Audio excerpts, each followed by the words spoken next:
Shiver Me Timbers. I'm H. Leighton Dixon, I'm author Rachel Van Dyke, and we're on the Incoherent Fangirls. and you're listening to The Incoherent Fangirl. Welcome to the Incoherent Fangirl. Where we have a double hitter today, and both of our guests have like three something names, Yes. either multiple letters or name. You'll see. You'll see. You'll understand. I'm Karen from Endear University. I'm Mandy, and I'm also from Endear University. And I want to say Karen just typed hers 2 seconds ago, and I typed it an hour ago. Doesn't matter. I said it first. I'm the winner. Okay. In our timeline, it is February 12th. And in your timeline, it is February 20th.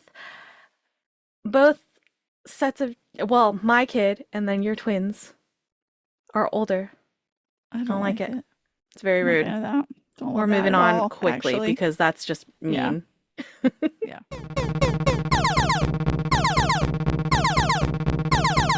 That sound means we have an intruder alert. Yay! This is such I'm an so exciting It's so intruder.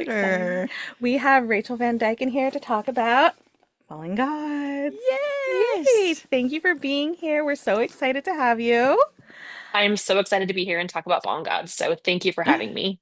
Okay, so the first thing that we always ask is, can you give us the elevator pitch of the book for anybody who hasn't heard about it? It's like the hardest question for authors. I know. It's But like it's like when you ask me to write a blurb and I'm like, I don't know, and it's like 10 paragraphs long. Yeah. So, okay, Fallen Gods is about the daughter of Odin who was sent basically as an assassin to Endur University to find Mjolnir, which is Thor's hammer, like the most powerful weapon in the world. If you know anything about Norse mythology, it is with the giants, which is their Asgardians, like big enemy, frost giants.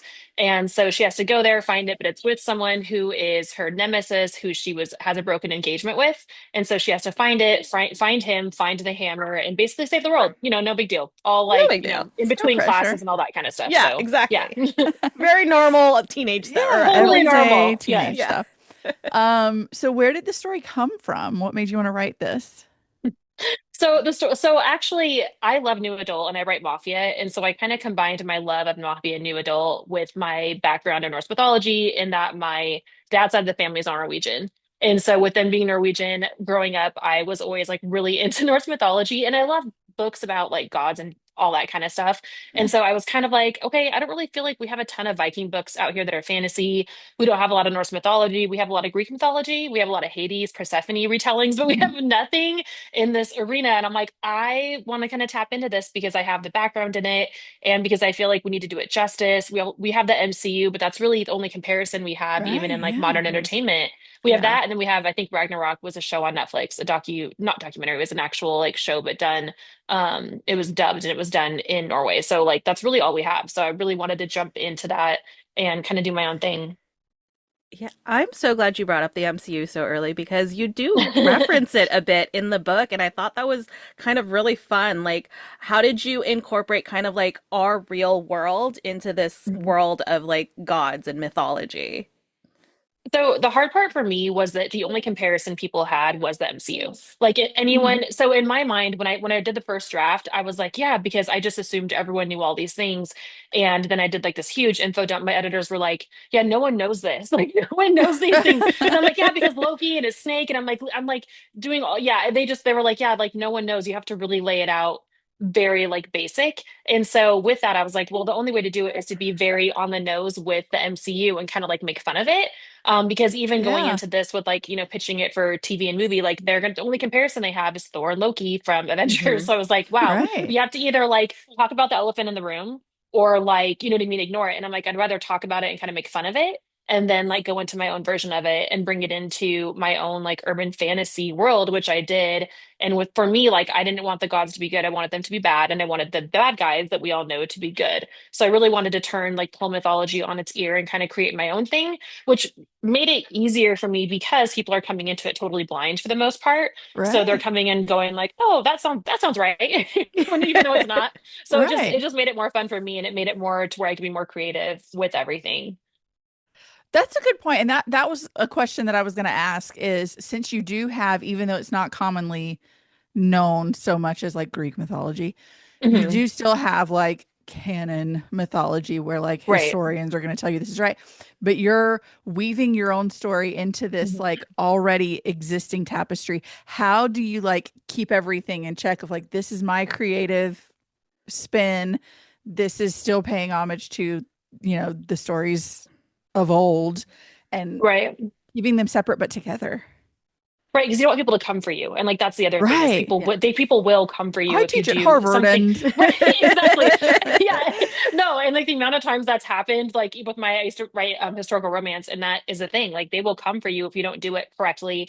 So for me, it was like staying true to the characters and staying true to the storylines, but also at the same time with those storylines, making sure I'm coming in with my own spin on things. Because it's the same thing with any sort of mythology. You read it, and the expectation is, oh, Hades is bad. Like this is bad. That's my Mhm. expectation when I come into it. If it's something that's different, but he's just misunderstood, then you can still stay true to like that him being bad, but kind of like flip that.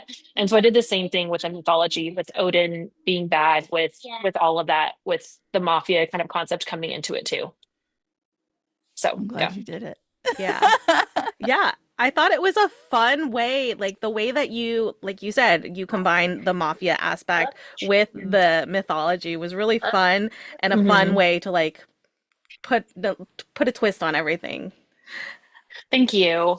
So speaking of you mentioned you write historical. You actually I was looking on your website and I was like, you write plenty of stuff, plenty of genres. What inspires you? Like, what is there a moment where you're like, this is an idea that I have, and then this is the kind of genre that I'm gonna write it in, or does the idea just kind of come out fully formed in like this, it has to be this genre?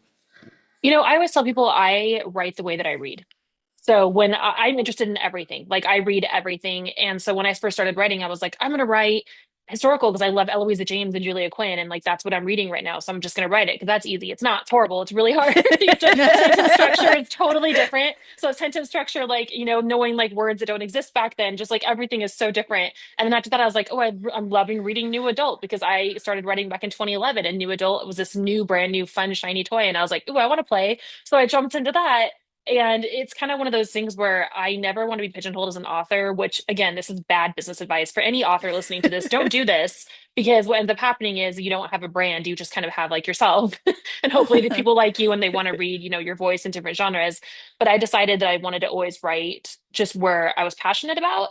And not it didn't always work out for me, but that's kind of how I decide what I want to do. I love rom-com, I love writing mafia, I love historical. And for me right now, I'm loving fantasy. And I always kind of have like my main anchors, I call them, that I write, which is the contemporary rom-com mafia and then fantasy or paranormal is where I kind of stick. Then everything else is extra. But I feel like for me too, as a palate cleanser, I can't just stay in contemporary because if I do, then I feel like my books start sounding the same. And I think that there's such a danger with being an author where if readers can bring your book up and say the only difference is he's a vet this time, he's a doctor this time, of animals, humans, and then in this one, the guy is misunderstood because he, drives the motorcycle or whatever. But in this one, it's because he drives a Mercedes. Like, I don't want them ever to be able to interchange my Right. characters so Hmm. much that they're like, it's the same thing. It's just, and I think there's obviously a niche for that where there's a safe space where you're like, if I read so and so, I know no matter what, I'm going to get XYZ. And I think that's great. But I just never wanted to Yeah. be that type of person Hmm. to where you're always like, oh, it's the same old stuff. Like, I want to I know always what to surprise expect. Yeah. you. Yeah, Right. exactly. I mean, it's Yeah, working out. Number one New York for Times bestseller. sure. Thank So, you. Yeah, I saw it's over 170 books. Yeah. How do you find with children, how do you find the time, the mental capacity, the organization to write that much? And should we start calling you Alexander Hamilton or like No. Oh my gosh, I love that reference. No. So to be fair, with two kids now, that is not my reality. I mean, I'm writing maybe two, three books a year, and that's really hard for me. Even with them being in school, but now they have sports and everything, like it's very difficult. It's extremely difficult because one thing that I've learned is if I'm very successful writing and doing all that stuff, I'm failing in every other area of my life. And if I'm really great at being a good mom, being a good friend, being good involved in the community, involved at schools. Like if I'm doing all of that, then I'm probably at home having a nervous breakdown because I haven't hit my word count because I'm just struggling in that area. And so like it always has to come from someplace, right? You have to take from some area. So before kids, I thought when I first started writing and I first got my first book deal and everything kind of hit, I was like, oh, you're supposed to write 9 to 5 every day. That's treat it like a job. And I did. I treated it like a full-time job and I wrote 10 to 12,000 words a day. And so my Woo. whole thing was like, yeah, so I was definitely pumping out books extremely fast and doing a really good job at it because I was constantly in that setting. And then once I had my very first kid, I was like, oh, This is not a thing. that's not it. Nope. This is not it. Like this is not how we do things. And even then I had a mommy's helper that would come in a couple hours like a week to help me. But even then it's hard because the kids still want mom. They're still coming in. For me to write, I need complete silence. I need to have music on, but complete silence everywhere else. And I write in the Right. dark. So I have like a way that I do everything. And so if anyone comes up to me and just like taps my shoulder and I'm very ADHD, I'm just thrown off Your whole completely. day's gone. Yeah. Yes, and up until like a year ago, I was not diagnosed. And this is my past. I was a therapist, so I should have known this, but I was not diagnosed as having ADD. And then I realized like, oh, I'm just really good at hiding it, and I'm really good at like powering through because I know how to deal with it. But now I'm like, oh, now that I have kids, like there's no, you know what I mean? Like your cup is completely not full. So you're like, oh, Yeah. it has to take Yeah. from someplace. So now I try to just make it work. Like when the kids are in school, Monday, Wednesday, Fridays are my writing days. Um, Later at night, like waking up early, like I just have to make it work. For me, writing is not a job as much as it is. If I don't write, I get very stressed out. I get very anxious because it's my way of getting everything that I'm feeling inside, like on the page.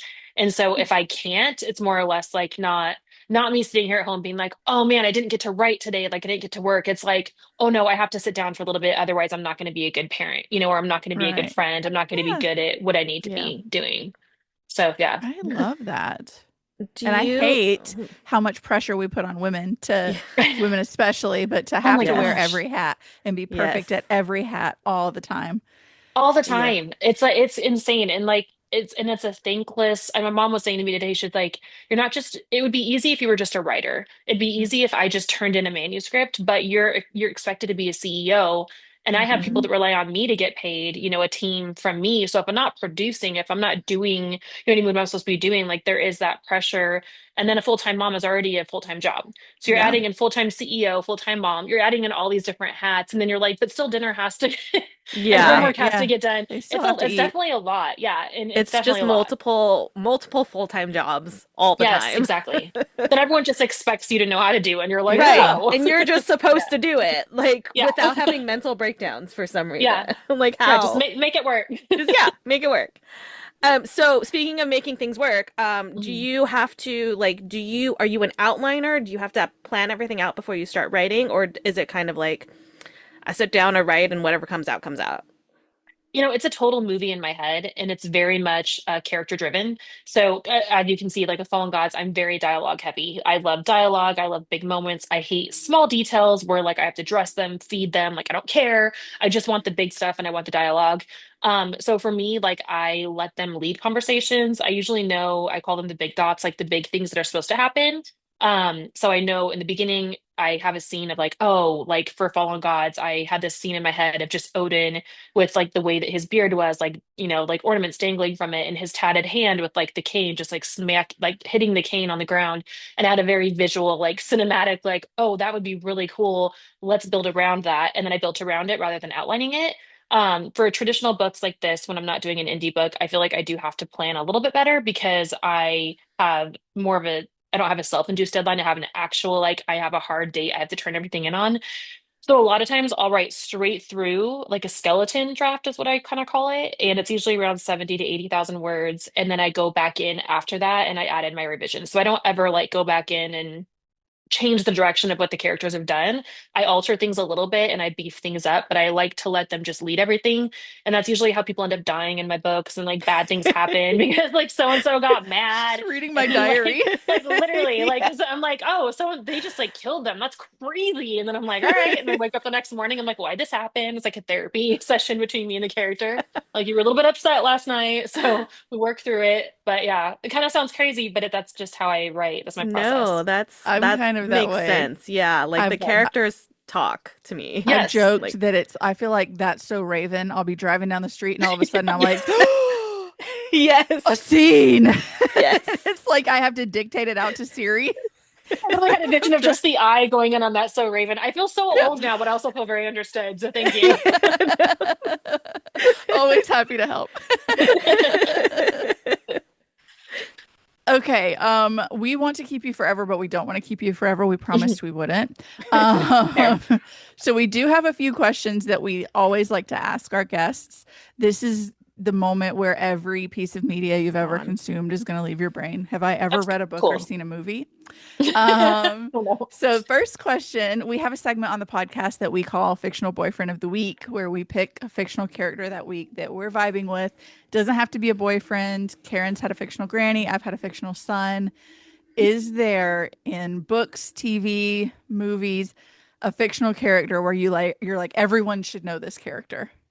Ooh, everyone should know this character. That's Or like that's very my hard for love. me. I wish that was my bestie. I wish, It's my comfort I can't- character. yeah. Okay, I can't think of his name. I keep thinking Both Side, but it's something Both Side, but it is a character I just saw. I know I can't think of the name, of course, like of the Chinese drama. So I watch a ton of K-dramas, tons of Chinese dramas. That is how I like relax and like live my life. So it's that character, but then also I'm gonna say from Devil Fairy, the main character in that who plays the devil, like everyone needs to know him as a book boyfriend because he's like horrifically horrible, but he protects her at all costs, but then to kill her in the end, but not really. But like it's like this constant like he wants to kill her but doesn't. So like the devil character in that is my favorite, and it's played by Dylan Wang. So Dylan Wang is one of my favorite actors, and he's does a ton of Chinese dramas, and like he is my favorite. I think if you've ever need to watch something just epic, it's Fairy Devil. Chinese drama. You can watch it on Viki or IQCU, I think is the other one. Anyways, it's amazing, but Dylan Wang plays an awesome character. And I always think about like this massive scene where like everyone wants to kill her, and he also does too, but he protects her from the people that want to kill her because he wants to kill her himself. It sounds really weird, but it's a very romantic scene, and I'm like, yes, I'm here for I'll it. have So to that's go my watch it. favorite. Wait, I You have to love watch that. it. It's really good. No, that sounds amazing. Okay, so kind of along the same lines, the other question we always ask is like, we would love to know what you are reading, what you're recommending. Do you have any all-time favorite books, things like that? I am right now reading, it's Eloisa James's new Regency. So I got an early copy of it. It's like Ooh. the last lady Jane or the last lady something. I'm reading that right now. I'm also reading The Wolf King finally because I heard it was really good. It had like I normally when I'm reading or writing fantasy, I don't read it. So The Wolf King is my next read. I have it over here sitting, just waiting for me. And then normally when I'm trying to relax, I laugh at myself. When I'm trying to relax, I need something just like easy, but I know it's just like I read anything by Ruby Dixon. That is my other go-to like author Fair. because she's That's just valid. brilliant. It's totally valid. And Blue Aliens are always valid. Come on, let the Yeah, arms. they're I mean, always in. Like, yeah, they're always in. Yeah. Yeah. So that's my Literally. definite go-to. Yeah. Those are my go-to reads right now. They're always in. I love it. Okay, last question. What comes next? What can we expect after Fallen Gods from you? Okay, so I do have secrets here. Okay, so Okay. I'm right. So Awakened Giants comes out this year, and that is the second book. I was told I had to not leave a huge cliffhanger for book one. So they even had people be like, "Oh, it's done," and I'm like, "No, it's not done." Like, there's so many like threads that were open, but okay. So book two is coming out this year. Working on the final touches on that, and I also have a vampire romance that is pitched and ready to go, and I also begged my agent, and I can tell you guys this, but I begged her for because I originally thought that I was supposed to get three books. And so I had a chance for him. And it was originally supposed to like back in the day, they were like, you can't do that. And I was like, but I want to. You can't, Rachel. So they wouldn't let me. So I was like, but he needs his moment. So I begged to do a book called and basically like everything bad happens that could happen. And then he gets his own like book attached to this. And we just pitched it this week and it is phenomenal. And I want to write it right now. And I have to write, but I'm hoping and begging that they'll let, because I can write it really fast because it's just his book. Because I'm like it's already plotted out, which I really do, as you guys know. Yeah. So I have that one ready to go, and then I also have, which people could know this, but my K-pop book that I wrote like 4 or 5 years ago, got optioned. That fell through. It just was not going the direction it needed to go. It's with a new production crew out of Korea and here in the States. And that is also going to be announced like in the next 2 weeks or so too. So we're working on that and we're supposed to be filming this year. So I have all that going on as well. So God. yeah, You're so That busy. is so very busy. cool. Very I busy. I'm love it. so excited for That all sounds amazing, honestly. I'm like Yeah. I'm typical American. But I have a Oh, so you need this book. I need this book. She does. She does. He's just I like, need I this love book. misunderstood characters and I love ones that we want to redeem, but they're Yeah. like Yes. not the best. Like he just needs like his moment. And I was like, I I love an can't. anti-hero. Like I do I will too. fist fight everybody who says that Loki in the MCU is a villain. He's not. He's not a villain. He's Not a villain. misunderstood. Yeah. Listen, I had to delete 40,000 words out of Fallen Gods because he was taking over the book and people were going to like him more than Eric. So they literally made me physically go in That and delete seems them like a myself. Loki thing to do. Okay, though. but, like, 100%. here's the 100%. problem. Here's the this problem is about is me. I did like him more than Eric. I know. I did That's too. I'm like, I do kind of like him more. And that was after me literally stripping away everything from him. Okay. So Like, listen, he's so now just you know why. Likeable. He's just funny and he has funny Yes. one-liners and he's super inappropriate. And you're like, I want him to be my friend. So ergo, we Yes. should keep. So he needs a book. So there we Yes. go. Ugh. Yes. I'm glad we're all on the same page. 100% Yes. agree. Yes, Ugh. that absolutely needs to I happen. can't wait. This is also the perfect time to give you a tiny bit of bad news, Oh yeah. which Okay. is that now that you have been on the podcast, you're actually legally obligated to come back for all future book releases. So sorry. I am so bummed about that, but I think I will bear that burden and it's my cross to bear, obviously. And I'll just, Yeah, I'll make we're it just work fine print. somehow. we're just gonna have to talk about Loki for Yeah, I mean, Oh, well, maybe oh we'll have no. shirts by then and we'll The have like horror. themed makeup and I don't know. I have one that Yes. says Neil with his helmet. So Oh, you do not. Oh my gosh, you're like in this. I should have worn it. I really I should have. feel like this is like where I needed to be for validation that this needs to happen. So No, thank you. yeah. It absolutely does. Send It this absolutely- episode to Yes. everyone. If Yes. Red Tower is like, if Liz is like, no, I'll be like, listen, they said during the Yeah. podcast. Yeah. Listen, And you're very Liz, green. wha- Come on. well, we'll petition Liz mean, if we have to. yes, Like we I we think we need should. it. It needs to happen. I'm not above begging. No, No, I'm not at either. all. 100%. But I cannot wait to be back. I want to be back so bad. So hopefully you guys Amazing. take me and we can chat all things Yes. gods and yeah. Absolutely. Oh, I'm so excited. All right, so it's out now. Fallen Gods is out right now. Everybody go pick up a copy, read it. I don't know where my other copy is, but there are pretty edges. They're very And pretty. the cover is beautiful. So go pick it up. It's fantastic. Thank you so much, Rachel. This has been so much fun. Thank you for and- having me, guys. Can't wait It's for the been a next one. blast. It's gonna be great. I can't wait either. Thank you. We'll talk to Amazing. you We'll soon. talk soon. Bye. Bye. I love her so much. I feel like she's one of us. And she's so fucking beautiful. I know. She's so beautiful. I Ugh. was on her website and I was like, that's Unfair. unfair. And then she logged Unfair. in and I was like, that's just even more unfair. Like, ugh, Rude. very rude. Anyways, But that was a good time. Obsessed. 100%. Love it. Yay.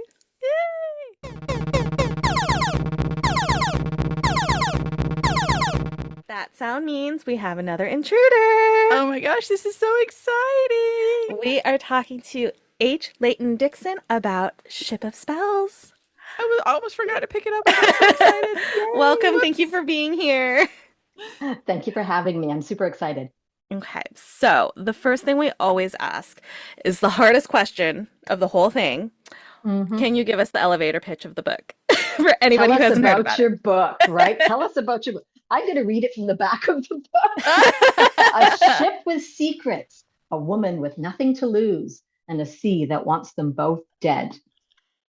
Because that is literally the worst question to ask an author. Like It's a the synopsis. hardest. It's Like, truly, it's the worst. it's the funniest thing is because it's the only question you can prepare for, but it's the hardest question too. Yes, yes, Right. exactly. That's, it is what it is. It But we is got to what ask is. it. It's the Yeah, rules. we gotta Yeah. we gotta break the ice somehow. So where did Ship of Spells come from? How was this story born? That's a really good question. My brain is always percolating, right? I've been writing since I was a little kid. I think my first novel, I was 5 or 6. It was technically sci-fi. Hammy the hamster goes to space, right? So, and then the principal read it over the intercom one day at lunchtime, and I was hooked. I was going to be a writer ever since, right? Because of Hammy the hamster. So anyway, I've always had stories in my head, but this, because I love all things ship. I live on Lake Superior. I sail, I kayak, I canoe. But I love tall ships, and we don't get a lot of them, but whenever I have a chance to get on a tall ship, I'll be on a tall ship. So of course I loved Pirates of the Caribbean. I loved Master and Commander, all those movies and books. Like I read 20,000 Leagues Under the Sea and Treasure Island. I was just fascinated by the sea. But I began to think at some point, I'm not quite sure when, probably 2018 or something like that. Jack Sparrow loves the Black Pearl. Captain Kirk loves the Enterprise. What if they loved him back? Right. And so this whole idea of the sentient ship started cooking in my head. And so that was sort of the foundation, right? It was the captain and the ship, and the captain, and she's alive and she loves him. But then how do we as a reader get pulled in? Right. So the easy way is fish out of water, literally, or in this case, blue mage out of water. Right. You bring somebody in who's new, who's now seeing all of this for the first time. And it's overwhelming, and it's a lot, and it's scary, but it's kind of intriguing at the same time. So just those 3 characters started percolating in my brain for months. And then you start writing, and it just starts to like crystallize in your head. Yeah. And it just came out that way. And before I knew it, I had another book. That's so cool. Oh, that's fun. Okay, so are you like a plotter? Or are you a pantser? Like, did you have to outline everything before you started, or did you kind of just let the character speak? That is, I'm a plantser. I started my first few books because I had 10 indie books and then ship.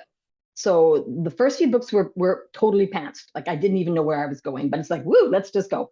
And then I realized if I want to do this properly and professionally, I probably should outline. And I do, I'll outline the whole thing, but as I go, it's like, oh, hang on. And so like I follow. So the characters really do lead, right? So I can tell them where I want them to go. But if it starts going off in another direction that I think is really interesting, I will definitely follow it. So I will fly or sail by the seat of my pants that way. Usually I have an idea of where it's going to go. Like I know how it's going to end, but it's all that fun stuff in the middle, right? The fun and games in the middle, that we can go anywhere, we can do anything. And then sometimes things change. Yeah, because of you've gone somewhere, you've squirreled off, and it's like, this is a really rich plot line, I'm going to follow it. Yeah. So yeah, plantser. I say plantser because it's a little bit of both, really. Yeah. I like that phrase, squirreled off. It makes so much sense now that I've heard it. I'm like, I'm never going to stop using that because that's a great phrase because it happens so often. Squirrel off and away you go, and you end up in a different tree, but there's still nuts. So, you know. Yeah. Amazing. Still being fed. So you're no stranger to writing, and especially fantastical worlds. Yeah. Is there anything in particular that you do to keep yourself in the world that you're writing and not muddy the waters between your different series and stories? Like, how do you stay focused on this story? That's a super question because that's hard. That is really hard, right? And so what I tend to do, which is sad, but I can't read when I'm writing. Because I squirrel or I start to, that's that story, that plot line, those characters, the vibe starts coming into mind. It's like, no. So I have to hermit. If I'm actually writing, then I hermit. And my family knows this. It's like, where's mom? Oh, gone. Like I'll be gone somewhere for a week just so I can literally get it out of my head. I do have, like, ship is really the 4th world that I built because I've got the Upper Kingdom. I've got the steampunk empire, I've got the dragon world, and so the ship of spells world. That's 4 completely different worlds, all vying for attention in my head. Plus I love reading, right? And so the moment you read something, or when I finish a book, it's like I gotta read. But then when I put myself back into the discipline of writing, I have to stop that. I even have to like stop watching TV or movies or anything like that because I have to do this. Yeah, you gotta put your blinders on. Yeah, that's so fair. I do. Yeah, I have to do that in order to really just let my brain do what it needs to do. Was there any sort of like research that you had to do while writing this? It is set in like a fantastical world, yes, but there's a lot of like ship stuff, nautical Yeah. stuff. Like, is that Yes. stuff that you had to research, or was that stuff you're kind of like, I already kind of knew that because I've been interested in it, or talk Yeah. about that? A little bit of both actually, because I am interested in ships and nautical things. I'm a model ship collector and stuff like that. So I knew the terminology, but I didn't necessarily know what life is like on a tall ship, right? Like the watches and the bells and oh well, what is that actually called? I know it's a sail, but what is it actually called? Like what Mhm. type of sail is that? So I did put a lot of that in there. It is very immersive. Like when you are reading this book, you are on a ship, right? Like you really think Yeah. that you're on the Right. ship, but it's not just the ship stuff. Like the planet has two suns. What does that look like? So I went down some crazy bunny trails about, like circumbinary orbits and unstable orbits. Are they orbiting one sun? Are they orbiting both suns? Like, but if I understand it, I can write it. If I don't, then it just becomes messy. And my agent's like, no, no, no. We want to, in case there's somebody who's like, that's not a circumbinary orbit. I want to make sure I got it right in my book, right? Or in Right. case Yeah. there's, Yeah. I've had some military, not military, some nautical people read the book and they're like, well done, well done. There's a few things that are, maybe a little Oh, wrong, but That's it's really like, big. yeah, I that's so know. So it's like, special. I feel good about that. Yeah. Because like I feel human good about nature that. Yeah. is to, well, I know more than you and you did this, this, and this wrong. So the fact that they're not able to do that. Exactly, exactly. So Wow. I felt pretty proud. I mean, it is like it's not just an easy read. You can't just sit down and like open it up and just read. You have to kind of be paying attention, right? So I think if you do, it pays off, and you learn a lot too. So Yeah, of Yeah, for yeah, course. sure. yeah. So I love talking about your books, but I was reading your website and you have such a fascinating backstory that I'd love to hear about. So you Sure. studied zoology and work for Yes. DC Comics. Can you tell Uh, us about Tell those? us it's so everything. funny because I'm just a little introvert, right? Like I am, but I've never been really told no, you can't do that or you shouldn't do that. So it's like, can I try that? Okay, and go do it, right? So Yeah. so I put myself through university by penciling for DC Comics. It was a program. It's called New Talent Showcase, and they did I'm dating myself, huh? But they did a competition or a contest. They were looking for new talent for pencilers, and I was one of the winners. There was only 10 in North America, and I was one of the winners. So they had this magazine called New Talent Showcase, and they would send us work to do, and I would pencil, and the money was pretty good even back then. So I was really helped. That really helped put me through university. Then they canceled the magazine, and they fired everybody that was a part of it. So I think it was a publicity stunt, but hey, I had fun, right? I had fun, Yeah, and that's Yeah. still I super wrote cool. drew some comics. But see, the thing is that this is also when graphic novels were starting. So I had an idea for a graphic novel, and I was going to do the pencils and the script. But the script or the story just kept getting bigger and bigger, so I put the pencils aside and just concentrated on the story, and that became my first two books. Right? So That's I so Wow. so fun. it was not a waste. It just one thing led to another. When I was in university, it's like I was in university for a zoologist. I started being wanting to be a vet, but then I'm like, ooh, zoos, that'd be fun. Wild animals. I could work with Yes. wild animals. And I was planning on doing. I was planning on going to Africa after I worked in the Edinburgh Zoo. I was going to go to Africa, but then I came back to Canada. I'm Canadian, so I came back to Canada for my brother's wedding and met his best man, and well, never made it to Africa. So Uh-oh. Oh yeah. no. So So that's that's How a a book you fascinating need to awful. write. adventure. Right. Yep. That's so cute. Okay, But I so, sacrificed for love. Uh, well, that's how it sounds like he just needs to take you to Africa. maybe. We had a trip booked in 2020. Uh, Yeah. That happened to a lot of people. My mom was supposed to Yeah. go to the yeah. Mediterranean in Uh, 2020. yeah. We'll get there 2020. at some point, but yeah, Yeah, sad. it was a rough year for everybody. Yeah. Kind of was. Yeah. All right. Well, okay, so we want to keep you forever, but we promised we wouldn't keep you forever. Okay. So we're gonna go through the questions that we always Sure. ask. Okay. One of them is, so we have this segment on the podcast that we call Fictional Boyfriend of the Week. So Ooh. it doesn't necessarily have to be a boyfriend. It's kind of just like we pick a fictional character that we vibed with that week, and that's our character. So we'd love to know, do you have any fictional characters that you're obsessed with? You're like, everybody needs to meet this person. This is my comfort character. I love them so much. I want them to be my best friend. Like any characters that you're just like, yes, give And it me. doesn't have to be books. They can be movies, TV. Right. Video games, anything, any sort of media. And of course, this is where like everything you ever consumed leaves your brain. Like, have I ever Right. seen a movie? Absolutely. What's a movie? Exactly. What is a a book? I'm not What's sure book? what that. Words. Book? books, Exactly. A weird word. I think like my fictional crush forever and ever has been like Tarzan. So I would love Fair. to actually meet someone who could be Tarzan. Like the Disney Tarzan was great. So I do like, again, loving animals, loving the wild, loving, that makes sense, right? But also like the kind of like he's a wild man, but he's so cool, so I love that Yeah. archetype. I really like that archetype. So I have been able to watch Night of the Seven Kingdoms and Lionel Baratheon. Have you seen it at all? No, my husband, before Oh. I came upstairs, was telling me, you've got to start watching this. It's really Oh. good. But Lionel Baratheon is like, okay, I'm sold. I'm done. he's gonna be my boyfriend forever. Now I'm gonna have to go read those books, but haven't read them yet. But yeah. So right now, so him, yes. So That Tarzan is the or That's craziest Lionel timing. Baratheon. But Yeah. Lionel Baratheon's kind of a wild man too. So I'm the I love same it. type. Yeah, I guess you have a type.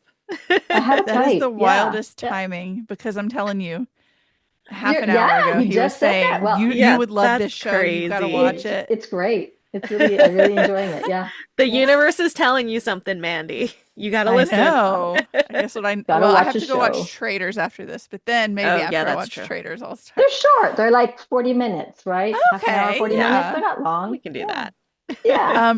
Okay, we know that you've said that you can't read a lot while you're writing. Yes. But do you have any books that you recommend? Any favorites or anything that your life is not complete until you've read this?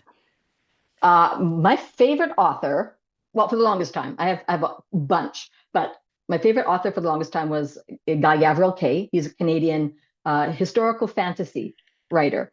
And so when I was writing my first book, I read one of his books, cried for 3 hours, threw away my manuscript, right? So The Lions of Al-Rassan, fabulous book. If anybody wants like just pure fantasy, moving, heartbreaking, beautiful fantasy, The Lions of Al-Rassan. May Corland, the Five Broken Blades series, Yeah. right? Like I've just, talked to like, May before. right? You talked to love May her. like, oh, like those 3 books. Just probably between those ones or Folk of the Air right now. It's like which one? That's I another just read good Folk of one. the Air, and so Carden's pretty sweet too. So but I love.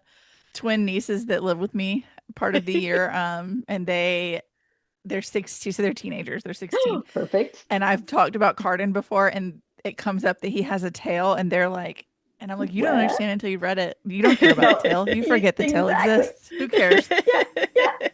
Yep. Come be It's fun. I angry at a love- closer distance.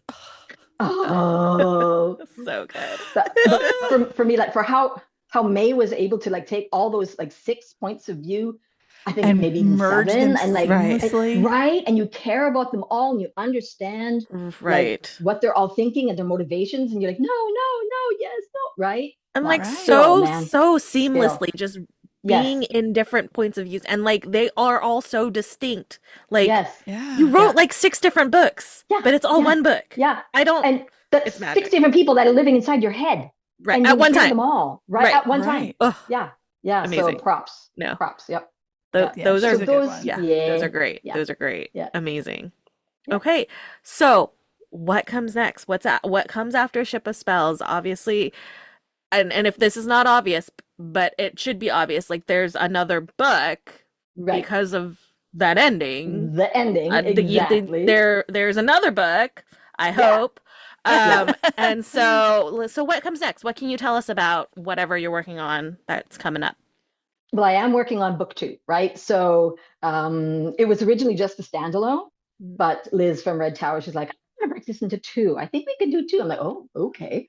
So we had to take the ending of book 1, which is a big ending, and that's moving to book 2. So how we ended it in book 1 was very much like, oh, Liz and I, like, we bounced ideas and like, okay, that works. Book 2, again, without giving anything away, they end up on the other side. They end up in Riarsenhelm or Nethersea. They call it Riarsenhelm, but they end up in Nethersea. And so for reasons, but you end up learning about Nethersea and what that life is like and what those people are like. And are there other people groups there? And there's some really cool people groups there. So I'm about halfway done that. And that's really fun. After that, I do want to do a spin-off with one of the ship characters. I haven't pitched it to Liz yet, but hopefully he's a favorite. He's a sort of a fan favorite right now. So I'd like to do a spin-off with him. But we'll see where that goes. Oh, that's fun. That is so exciting. Is that something that we can expect? Well, book 2, is that something we expect this year, next year? Do you have a timeline, or is it just you're still working? We don't have a timeline yet. I should be done probably end of March, and then it goes over to Liz. So I don't know when she's got it on the docket yet. I don't know, but sometimes the editing process takes a while. Like actually, when you come from indie, which is like finished, done, send it to your ARC reader, send it to your editors, publish, so fast and easy. Traditional publishing is not like that, right? Because they have a schedule and they've got things they have to do before launch day. So so I have no idea. It could be out later this year. It could be spring of next year. I really don't know where it will fall on the schedule. But it's coming. Very nice. It's coming. Yeah, that's true. Yeah, it's coming. As long as and we it's know fun. it's I'm really enjoying it. Yeah. Yay, exciting. Well, this is where we do give you a little bit of bad news, unfortunately. Now that you have been on the podcast, you're actually legally obligated to come back for future book releases. Oh, sorry. Such bad news. Oh, sorry. Okay. You should have read the fine print. Yeah, it was there. That's right. I should have.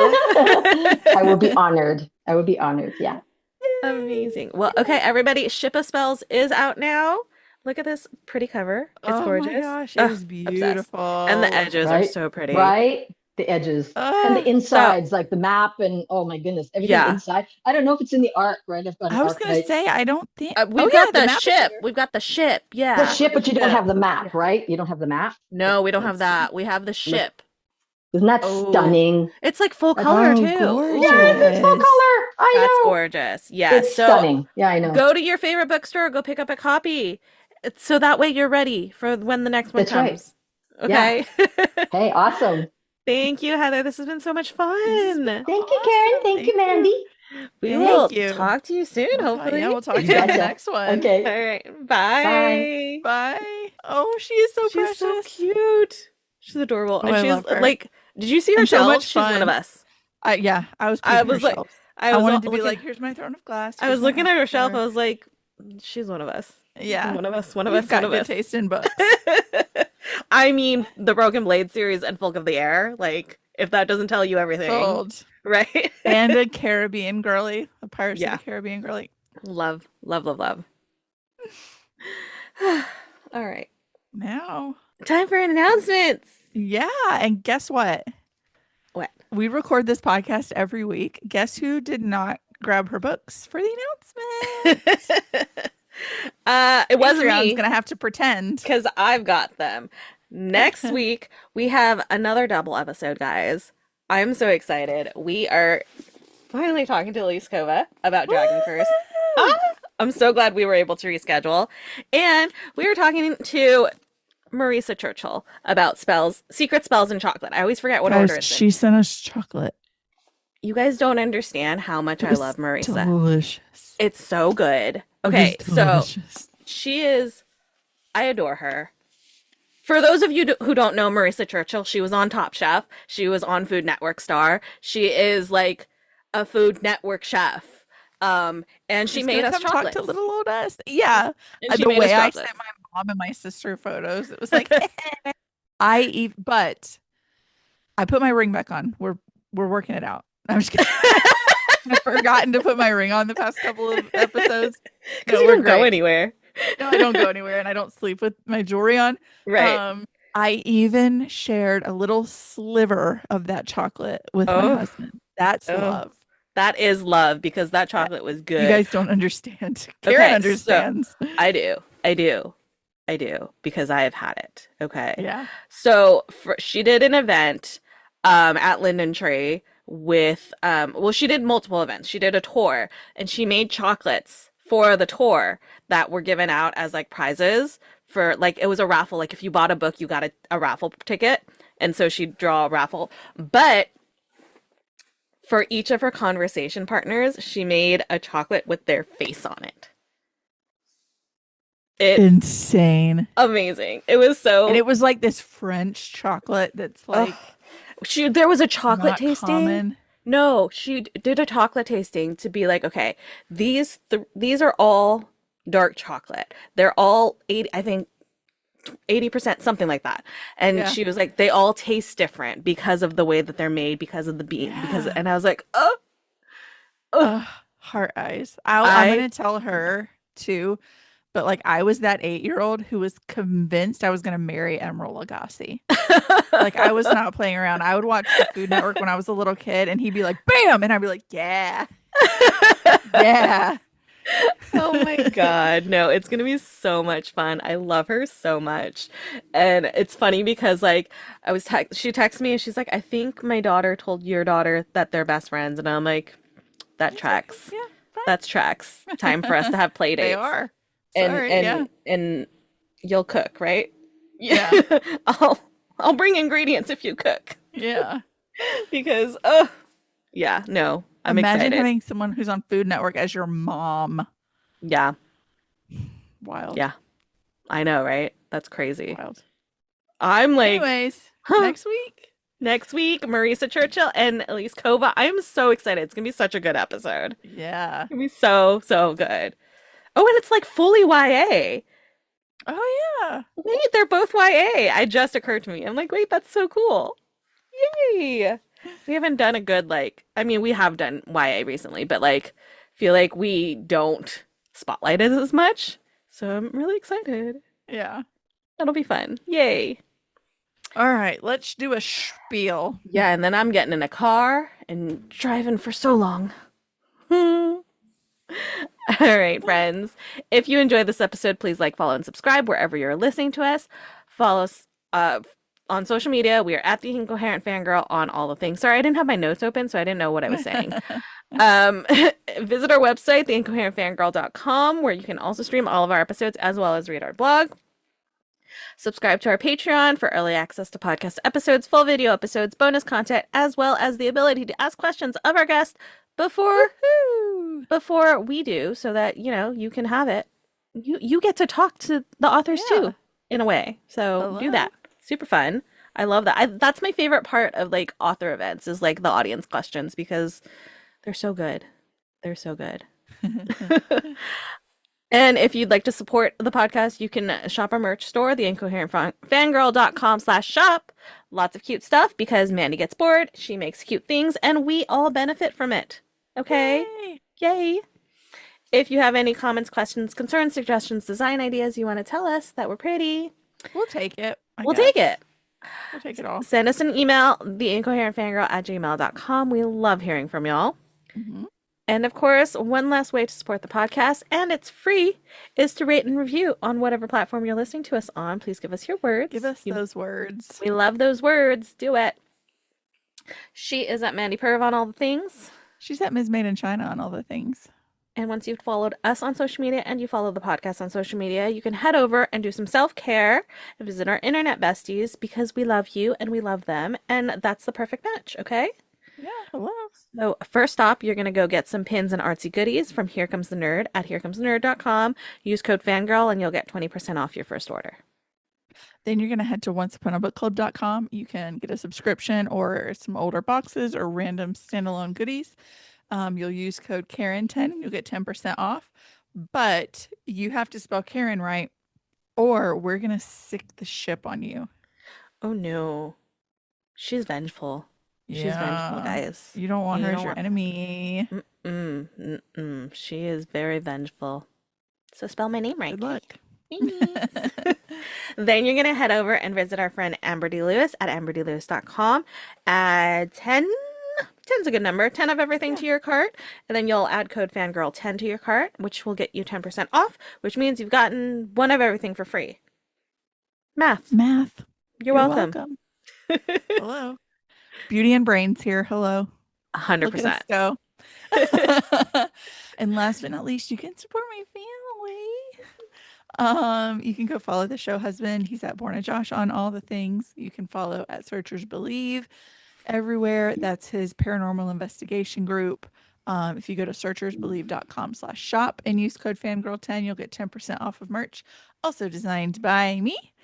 You can follow at Searchers Podcast on all the things. That's our spooky podcast where we talk about mysteries and Bigfoots and all of the spooky things like that. The biggest one is to go follow at Stream Beacon TV everywhere. It's our new streaming platform that's paranormal, horror, true crime centric. A lot of exciting projects in the works. I can literally, this whole time, I've been able to hear my husband downstairs editing because it's just like big booming I love score it. right now that Love he's it. working on for a sizzle reel. So yeah, really cool things. If you go to streambeacontv.com and use code fangirl10, you'll get 10% off of your subscription. And if you like books, I wrote one. Look at you, you have it. I have it over here.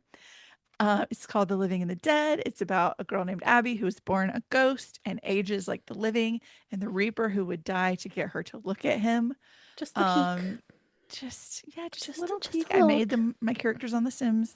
Some of my characters I'd already made the roomies, but I made right in on The Sims this week. If you would like to get a copy, it's on all the major retailers. But if you'd like a signed and autographed copy by myself and my co-author George Bailey, the show dog, go to aepurvis.com, use code Aaron Warner, and you'll get 10% off, because it wouldn't be me if I didn't make something with my book about Aaron Warner. Yeah, she would have been body snatched. Yeah, it's not me. I can't do that. So hilariously, I was going through my phone and rediscovered the video of you meeting Tata Muffy and just that whole interaction. And I'm so glad that I have that immortalized forever. I know. So cute. I know, I love Anyways, it. that's all. That's the Incoherent Incoherent Fangirl, I Fangirl. think. Yeah, that's it. Thanks for Thank listening. you. We love you. Love you. Bye. We are sponsored by our friends at Here Comes the Nerd. Pins, stickers, magnets, and more. Here Comes the Nerd has happy art for all fandom-loving hearts. New customers can use coupon code FANGIRL during checkout for 20% off their first order at HereComesTheNerd.com. Coupon applies to ready-to-ship items only.